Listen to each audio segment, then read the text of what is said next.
Hey, listen, I know you need to hear this, so we about to jump straight in on this one. So look, so as I've been understanding about how this lead paint has been really just affecting children, you know, children is like the main thing that I'm really like aiming my whole mission towards, is doing things better for the children. So it's like, let me help you understand how lead paint and lead poisoning comes about, and all the ways that really highlighted to me that I should inform you on.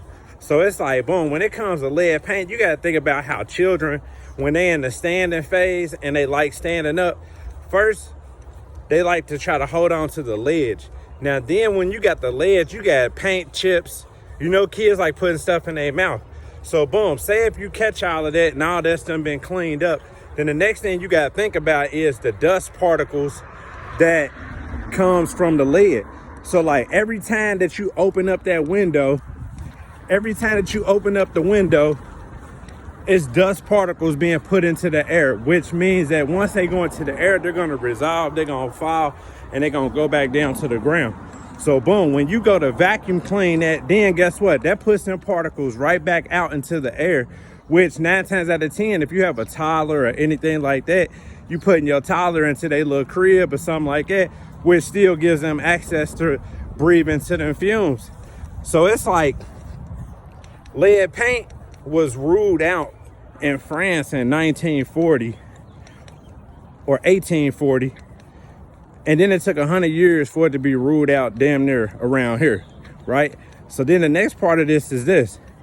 Lead paint is still in effect because lead paint was not only put inside of homes, but lead paint was also transitioned to painting homes because lead paint lasted longer than the normal paints because of the ingredients. So it's like we still got access to lead paint no matter if it's on buildings or if it's in apartments.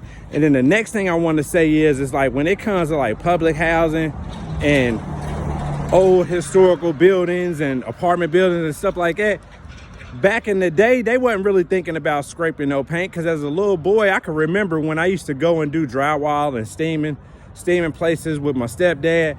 I would remember that some of the times we would just paint over that stuff. So I know firsthand that stuff has been being painted over. So it's like, you got to even be careful when it's time to go and do your renovations. So listen, lead paint and children don't mix. And then what it does to adults is it messes with the mind. It causes memory loss. It also causes illusions, shortness of breath, and it's a lot more things. And I'm gonna do a couple more videos on lead paint, but this was like the main things that I wanted to get out that touched me, that I needed to get to you. I love you all. Have a beautiful day and stay focused, and focus on anything that needs to be focused on.